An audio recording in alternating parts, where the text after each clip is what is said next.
Tegerkeun manah yakin sing pasti, tong galideur urang pasrah diri, masing tigin percaya ka Gusti. Jadi umat na anu sajati, Gusti Yesus tos ngorbankeun dirina, hiji tanda tos miasih umatna. Di Golgota masrahkeun jiwa raga, pikeun nebus dosa-dosa manusia. Urang nu dipiasih mantana, urang jadi umat pilihanna, bebas dina sagala dosa, langgeng kehirup di sawarga. Mun urang ngaku jadi umatna, naon atuh nu jadi cirina, malar beda di nurea, bisa jadi panutan jalma loba. Urang nu dipiasih mantena, urang jadi umat pilihana, bebas dina sagala dosa, langgeng kehirup di sawarga.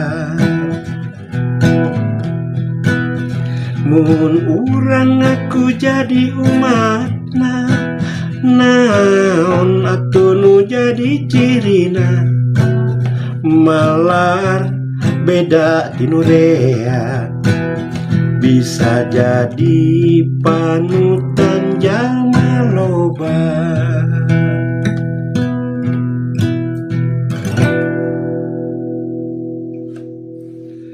Puji Tuhan, saya sudah sampaikan sebuah pujian yang dengan judul Masing Tigin. Jadi orang atau kita harus yakin dan percaya bahwa kasih Tuhan itu besar. Baik, pada pagi hari ini saya akan bawakan sebuah renungan dengan tema kesaksian hidup. Lukas 8 ayat 39, pulanglah ke rumahmu dan ceritakanlah segala sesuatu yang telah diperbuat Allah atasmu. Dan orang itu pun pergi mengelilingi seluruh kota dan memberitahukan segala apa yang telah diperbuat Yesus atas dirinya. Banyak orang mengalami pemulihan dari Tuhan, tetapi sangat sedikit yang menceritakan kebaikan Tuhan yang telah diterimanya. Contoh salah satu penginjilan terbaik adalah menyaksikan atau menceritakan semua kebaikan Tuhan yang telah kita terima kepada orang lain, agar orang lain menjadi percaya kepada Yesus Kristus. Alkitab menuliskan bahwa setiap penerima kasih atau kebaikan dari Tuhan adalah pewarta kabar baik yang paling efektif. Mengapa? Hanya yang pernah dipulihkan Tuhan yang dapat menceritakan kasih Tuhan. Lukas 8 ayat 39, pulanglah ke rumahmu dan ceritakanlah segala sesuatu yang telah diperbuat Allah atasmu. Dan orang itu pun pergi mengelilingi seluruh kota dan memberitahukan segala apa yang telah diperbuat Yesus di atas dirinya.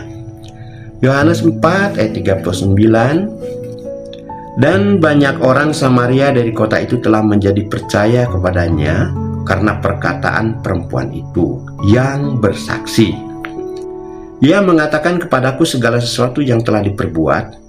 mengalami secara pribadi kebaikan Tuhan adalah cara penginjilan terbaik. Yang banyak menerima kasih Tuhan pasti akan lebih semangat memberitakannya. Lukas 7 ayat 47.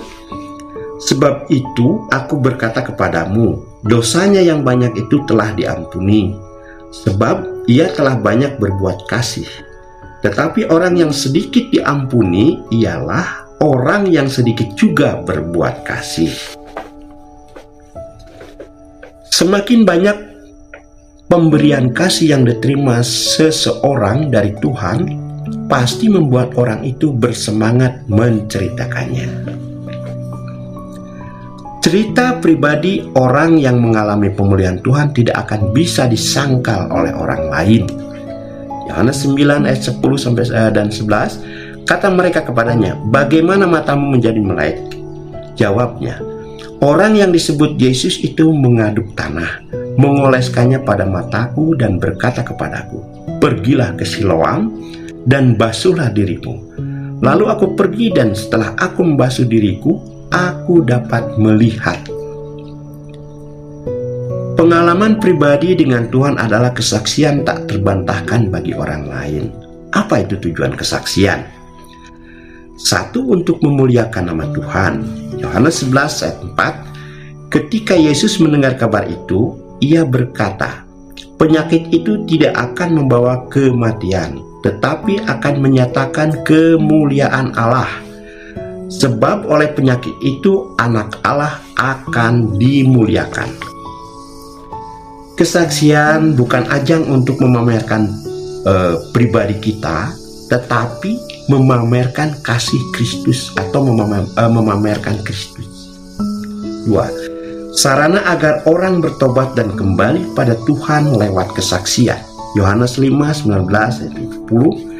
Saudara-saudaraku, jika ada di antara kamu yang menyimpang dari kebenaran dan ada seorang yang membuat dia berbalik, dan ketahuilah bahwa barang siapa membuat orang berdosa berbalik dari jalan yang sesat, ia akan menyelamatkan jiwa orang itu dari maut dan menutupi banyak dosa. Dan kesaksian hidup efektif untuk mengajak orang lain bertobat dan mengalami kebaikan atau kasih Tuhan. Karena hidup ini adalah kesempatan yang diberikan Tuhan untuk bisa menjadikan diri kita Injil yang terbuka bagi orang lain, agar mereka bisa mengenal Tuhan dan menerima pemulihan serta semua kebaikan Tuhan. Korintus 3 ayat 2, kamu adalah surat pujian kami yang tertulis dalam hati kami dan yang dikenal dan yang dapat dibaca oleh semua orang. Jangan malu kita bersaksi tentang kebaikan Kristus kepada orang lain, agar dia juga tidak malu mengakuimu di hadapan Bapa Surgawi. Lukas 9 ayat 26, sebab barang siapa malu karena aku dan karena perkataanku, anak manusia juga akan malu karena orang itu, apabila ia datang kelak dalam kemuliaannya dan dalam kemuliaan Bapa dan malaikat-malaikat kudus.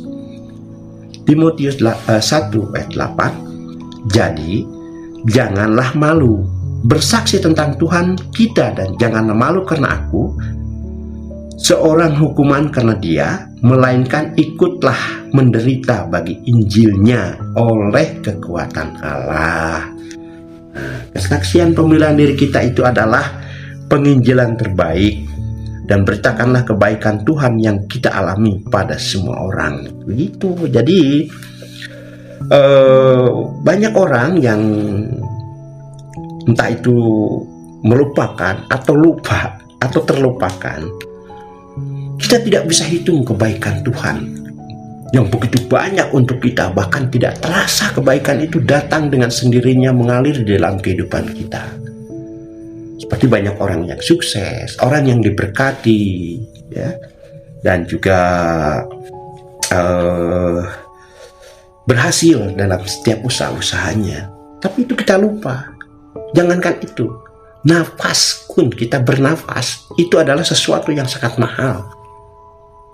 Itu adalah pemberian Tuhan. Tuhan tidak hitung itu.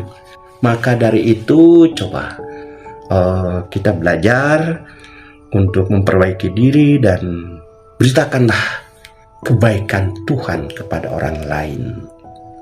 Nah, maka jadilah orang benar dan bukan menjadi orang yang merasa paling benar. Nah, itulah renungan. Jadi kiranya akan menjadi berkat. Baik, mari kita berdoa. Bapa di surga, terima kasih kami sudah mendengarkan firman Tuhan. Dan Bapa, ajarkan kami supaya kami lebih giat untuk menceritakan kebaikan Tuhan. Dan demi nama Tuhan Yesus, kami berdoa. Amin.